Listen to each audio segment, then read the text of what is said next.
Alright, hey guys, this is Tuesday, May 5th for biology. Hope you all are doing well. So what we're going to do today is just do a little bit of reading, not much work outside of that. So page 476 through 479 is your reading. So do that and then come back and I'll clean it up. So on page 476, we start with these classical genetics. It says, little was known about heredity until the mid-19th century, which would be the 1800s. And so you have an Austrian monk named Gregor Mendel, and he began working with pea plants in a small monastery garden in what is known as the Czech Republic.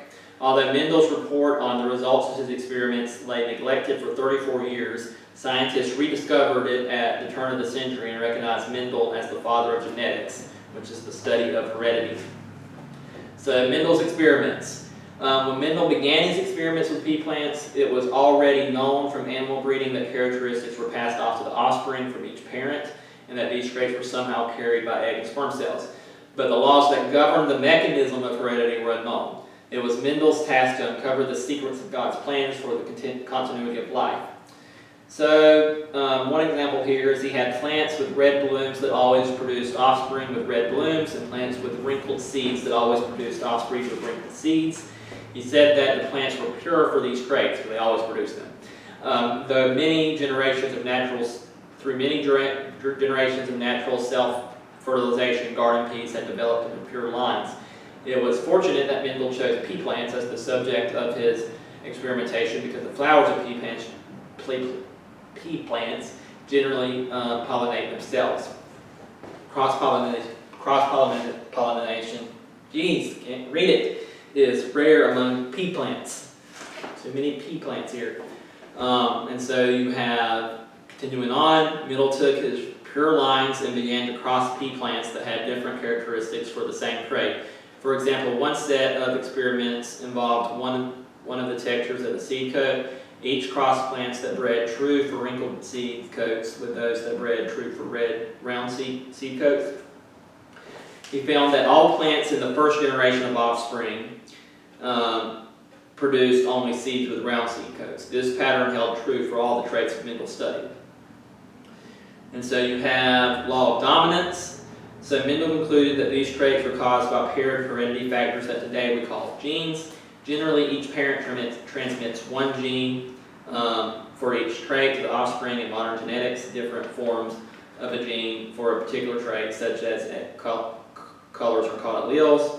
For example, the two alleles for the seed color gene in pea plants are yellow and green. If an organism has two identical alleles for the same gene, it is said to be homozygous, having the same. If one allele is different from the other, the organism is said to be heterozygous, different. So Mendel further concluded that the truths present for the round seeds in peas are the dominant traits. And so dominant traits show up in offspring even in an allele for a different trait is also present. This fact is known as the law of dominance. The pea plant inherits an allele for wrinkled seeds from one parent and an allele for round seeds from the other plant. The plant will have round seeds because round is dominant. So even if you get an allele from the recessive, which we'll talk about in a second, then the law of dominance says that the dominant trait will be passed on. And so the trait that does not show up when the dominant allele is present is known as the recessive. For a recessive trait to show up, both alleles must be for that trait. So you must have two recessive traits for it to then show up. Whereas for a dominant, you only have to have one. In genetics, dominant and recessive alleles are represented by capital and lowercase letters. For example, we use a capital R to represent the dominant allele for round seeds and a lowercase r for the recessive allele for wrinkled seeds. So that means that two capital R's refers to a plant that is homozygous. So two capital R's, the same, they're both capitals, that means it's homozygous. And then since it's a capital, it means it's a dominant trait.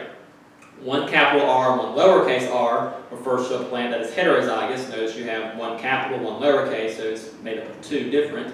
And so that is heterozygous. And then you're still going to present the dominant R though. And then if you have two lowercase r's, then that's going to be homozygous because you have two of the lowercase, but then that's going to be the recessive trait. And so these letters describe the genotype of an individual, which is the actual combination of alleles. So the actual pairing is the genotype. The outcome or expression of the genes is the physical appearance of the individual as the phenotype. And so the phenotype would then be like the round or wrinkled. It'd be what occurs, what actually happens. And so the genotype is just the actual letters coming together. The phenotype is what it means. What's its application? What does it look like? Continuing on, page 478, we get a Punnett square. It's a square that helps us to visualize all the possible combinations of alleles that could result in the offspring. And so we have, I'll get back to that in a second, just continuing on. We said, suppose pure breeding plants with round and wrinkled seeds are crossed, since each parent contributes a different allele. For the seed coat texture, the offspring are heterozygous for seed coat. Mendel used the term hybrid to describe an organism with two different alleles for a particular trait.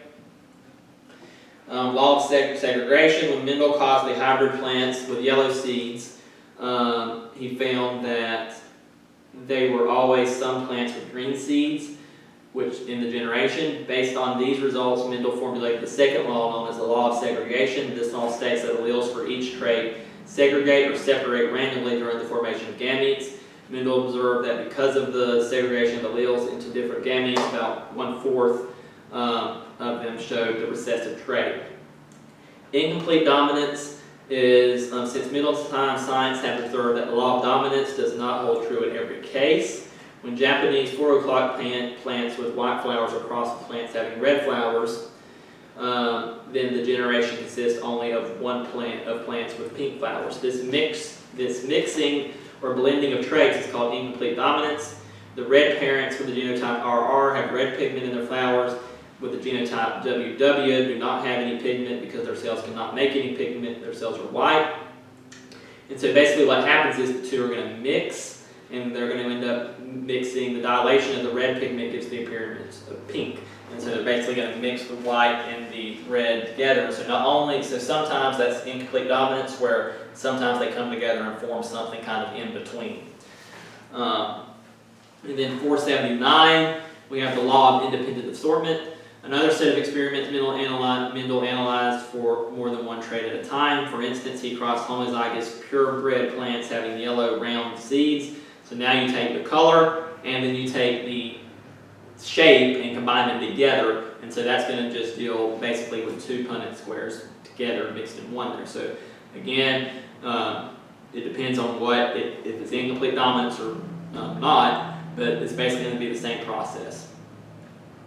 And so an organism that is heterozygous for two traits is called a dihybrid. So again, two traits. So if you combine like the color of the plant with the shape of the plant, and then you had an organism that is heterozygous, meaning has two different ones, it's going to be a dihybrid, each offspring.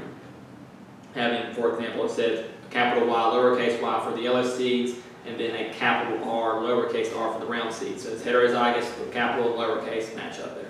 That is where you get a dihybrid. The last little thing here we'll do is law of independent assortment. Scientists know that many traits of an organism, such as the seed color and the seed shape and the peas, are inherited independently of each other according to the law of independent assortment. In other words, the segregation of one gene does not influence the segregation of another, so they are mutually exclusive. One does not impact the other. And then we have linkage. If they are close to each other, both traits may be inherited together and not be sorted independently. This is known as linkage, and the genes are said to be linked. Genes that are linked do not follow the law of independent assortment. In humans, for example, the gene for hemophilia A and the gene for a certain type of color blindness are linked. It is observed that most individuals with hemophilia A are colorblind as well. Molecular studies have shown that both genes are linked because they are found close to the X chromosome. Because they are linked together, all the genes on a given chromosome are known collectively as linkage group. And so basically, if one affects the other, then they're not mutually exclusive. That means they're going to be affecting each other, and so that means they're going to be linked. And so one thing before we finish out the lesson, I just want to make sure we understand the basics of a Punnett square. And so to do it real quick, just to make sure we get how they're done, I'll do a simple one. Basically, all that changes is more letters you add, but basically it stays the same as far as the principle. So if we have we'll do a capital A. lowercase a, capital A, lowercase a. So first of all, am I crossing what? This is going to be one, and this is going to be the other. So what are they? Are they homozygous or heterozygous? Well, for the first one here, you're going to end up with, they both have different ones. So that's going to be the hetero. Since they have a capital A and a lowercase a, they're different, so that's hetero. If they had a capital A and a capital A, or a lowercase a and a lowercase a, that would be homo. And so this one, when you do it, it's basically like the distributive property in math. Basically, you can do it, you can think about it a couple different ways. Basically, down the row and the column, each one in this row, in this top row, has to end up with a capital A. So a capital A has to go into each one of these on that first row. It has to be distributed to each one in its row. Okay? This one up here, this A on the top, has to be distributed to each one in its column. And so down the column, a big A has to be distributed. And so, so that means it has to go there, and then it also has to go here. Okay? This one has to distribute through that way. So a little a has to be distributed in both of these in the second row. And then a little a has to be distributed in both of these in the second column. So if that's doing it just rows and columns, you can do it each block on its own. Basically, this first one has to be distributed the first row A and the first column A. So you can just write A, A. Then you can go to this one. This one has to be distributed the first row A and then the second column A. So it would be A, A. This one has to be distributed the second row A and then the first column A. Then this one has to be distributed the second row A and the second column A. So however you want to think it through, there are several ways you can fill it in, but you just have to fill it in that way. Then looking at this, well, I have two dominant traits. Capital is dominant, so I have two dominants, the dominant A and the dominant A. So that means that would represent a dominant trait. That's homozygous, and it would be a capital A, so it's a dominant. This one right here would be heterozygous because it has a capital A and a lowercase a, but since it has a capital, that means that dominant capital trait would be represented in the phenotype. Here we have a lowercase a and a capital A. Again, it has a capital A, so that's going to be heterozygous because they're different. And you have the capital being the dominant, so it would present itself as the capital A, whatever that is. And then the last one here is you have two lowercase a's. So again, that's homozygous because it has two of the lowercase. However, this one, they're both recessive, and so the recessive gene would be the one that's represented. So it would be represented with whatever that lowercase a would be what shows up. And so that is basically the basics of the Punnett square.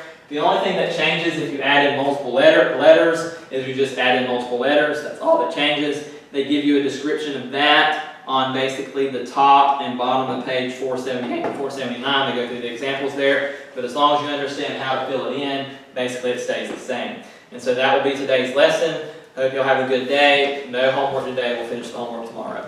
So have a good day.